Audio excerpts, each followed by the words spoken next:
No! Nancy Pelosi isn't Speaker of the House anymore, and she's an uncomplicated, brilliant, just, fair, lovely politician. That's why someone should make a documentary about her from a completely unbiased perspective, because it will just show how great she is. Probably best to get her daughter to make it, actually.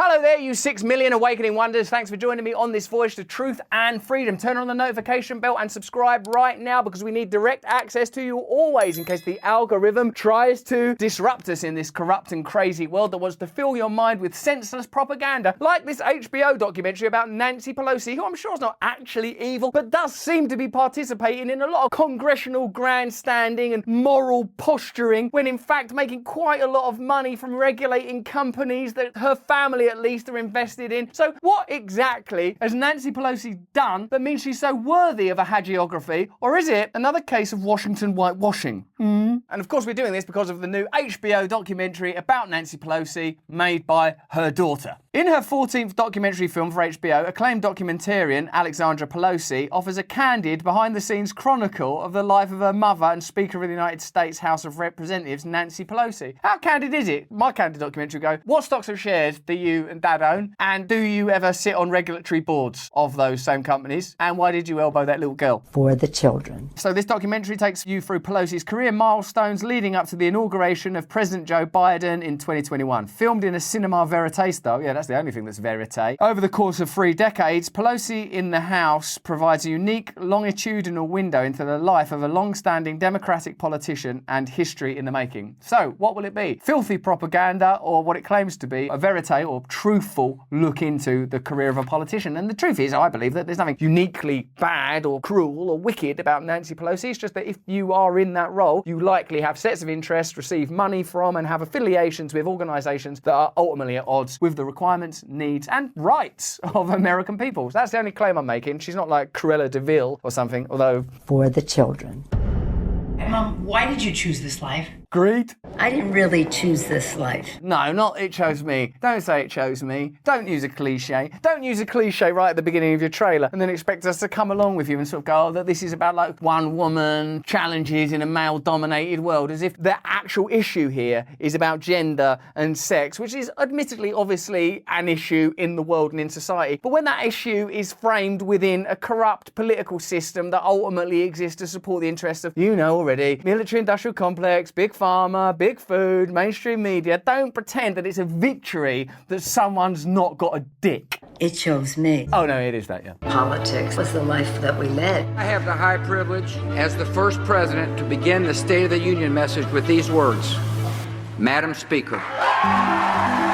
Yes! Yes! Now let's go to war with Iraq. They've definitely got weapons of mass destruction, and she's definitely got female genitals. Yeah! Everything's cool! Everything's cool! Woohoo! Nothing to think about. What? Oh, well, just pull a statue down. It'll look good on the telly. We're there to do a job.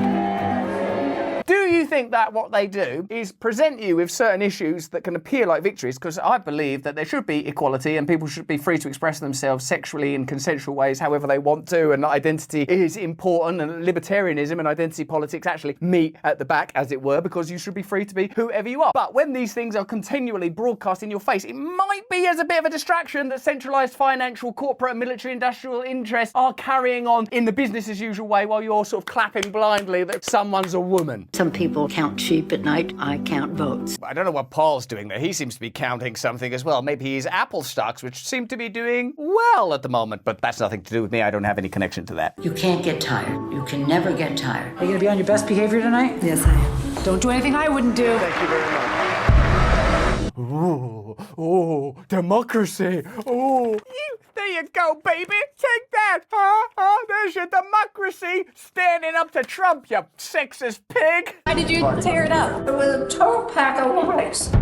What it does is it frames as meaningful the differences and distinctions that take place within that house. They are not meaningful. I recognise that people will say, oh, there might be a small gap, but millions of people live and die in that gap if this care package gets granted or that bill gets passed. But have a look at the trends over the last 30 years and look at who's continually benefiting, and you might come to some interesting conclusions about the true validity of the things that they say are significant and important. Let us pray that today, January 6th, will be an epiphany for the American people. Look at the protesters outside the Capitol.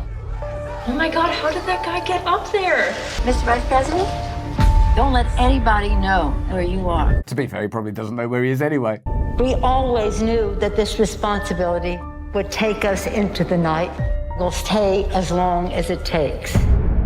January 6th, I think, is pivotal and significant, only in so much as the reporting around it attempts to suggest that there is something in there that is sacred. Suddenly, democracy is sacred. Don't storm that building! That's where we do all our business deals with Raytheon, Lockheed Martin, and fight. That's where our lobbying money is handed over. How dare you? How dare you knock over a statue of a person that used to take bribes? You're always on message. There's no cracking you, huh? Well, then, if that's what you want to do, crack your mom. Yes, I do. I want to crack you.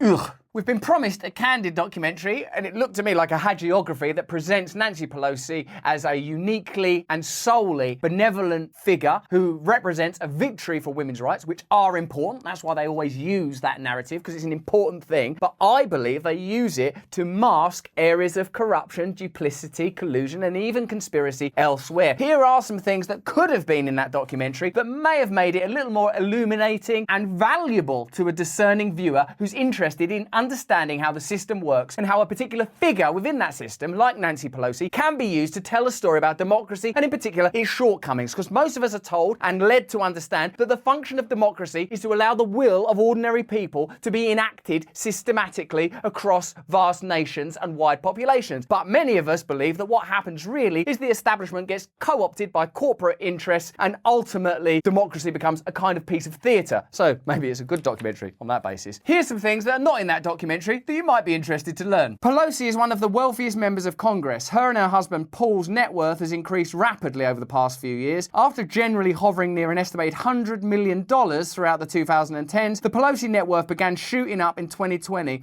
and by the end of 2021 had reached $171 million.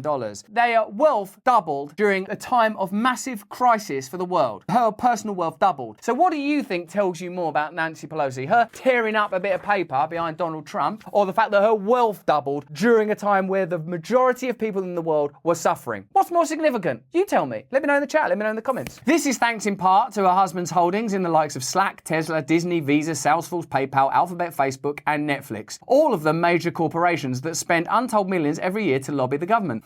What a coincidence. And yet every time Nancy Pelosi says anything about what motivates her, oh, the job chooses me, I've got to help the children. For the children. Unless your children are called Alphabet, Facebook, and Netflix, it seems like you've got other motivations. Although your children are also doing quite well. So during a time where the narrative was, we're all in this together. Although you're suffering economically, we're all in this together suffering. I don't know though, because Nancy's personal wealth doubled, Alphabet's wealth increased, Netflix's wealth increased. All of these organizations evidently benefited from a time of crisis. Should that be in the documentary? Is that something you're interested in? It's really weird, isn't it? At a time when you see someone who's presented as a heroic figure double their wealth in a time of global crisis, that there would be like civil unrests and uprisings. Those people must be so racist to do that. Oh, the racism must have really bubbled up during that time where powerful figures doubled their wealth and some of the most powerful corporations in the world increased their profits. The racism just went poosh, almost as if it's not racism at all, but in fact corruption that drives these people. Much of their added wealth is due to extremely lucrative and lucky decisions about when to buy and sell stocks and options in the very industries and companies over which Pelosi as House Speaker exercises enormous and direct influence. No wonder they have to work so hard to keep people divided, because all of us would benefit from changing these systems. We would all benefit. So as long as you're thinking these people are too lefty liberal, these people are too right-wing nationalist, as long as you're all caught up in that, which obviously houses some significant and important issues, you won't be able to unify and confront true corruption. People parading about on the TV set in pearls, doubling their wealth and saying that the real problem is Donald Trump and poor people. To underscore the towering conflict of interest at the heart of Speaker Pelosi's self-enrichment, consider the company in which the Pelosi's traded most often, Apple. Buying and selling in that one company accounted for 17.7% of the Pelosi's overall trading volume. And yet during this same period, Pelosi held at least one private conversation with Apple CEO Tim Cook about the state of Apple and possible effects on the company from various pending bills to reform Silicon Valley. But that wouldn't influence their stock price or their value or give you any advantageous information. information. And even if you don't use that one direct, clear example, it shows you a kind of systemic symbiosis that is the heart of real power. These relationships are what important. Do you think your vote's important? The hanging chads, the blue one, the red one, or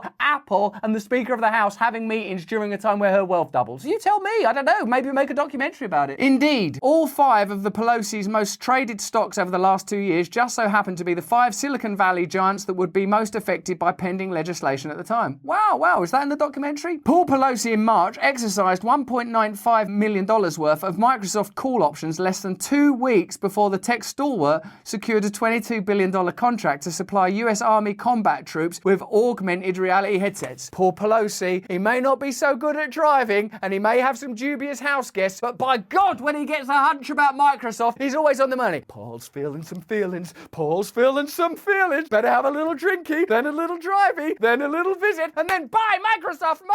Ah, police! Intruder alert! In January, he purchased up to $1 million of Tesla calls before the Biden administration delivered its plan to shift towards electric vehicles. Good at investing in them, not so good at driving them while on the boozy woozy. Arrested for driving under the influence. Beyond that, Google, one of the companies in which the Pelosi's stock trades have made millions, is one of the top 5 donors to the House Speaker. You could draw this as a graph. You can just look at all the interconnections. You can look at the convergence of interest. It's not conspiracy theory, it's just business. The wealthy couple buys and sells in Google stocks, making millions. She works on bills that directly affect the future trajectory of Google, and they lavish her campaign coffers with cash, a key source of her entrenched power. What a hero, though! What a hero! Let's focus solely and exclusively on the women's rights aspect of this, because if you look 1 millimeter to the left or right of the women's rights issues, it suddenly becomes a story about the relationship between Congress, the Speaker of the House, and powerful big tech lobbyists and organizations in whom her family owns stocks and shares. And that's not such a good documentary, is it? That's not so encouraging. That's not, yeah, everything's improving, is it? That's, oh, everything's corrupt, as you've always suspected. The reason certain people are doing well is because of their connections, their relationships, lobbying, legalized bribery, and legislated for corruption. But just keep focusing on a plucky woman who, just against all the odds, made it. It's sort of a bit like Ratatouille, really, but instead of manipulating a chef's head, you're manipulating Congress and Apple stocks. Hey, but that's just what I think. Let me know what you think in the comments and the chat below. If you enjoyed this video, have a look at either of these. Remember, turn on the notification bell, because you will then see the fantastic content that we work so hard to deliver at some personal risk, let's face it. Thanks very much for watching our content. Turn on that notification bell, turn on the subscriptions, stay free.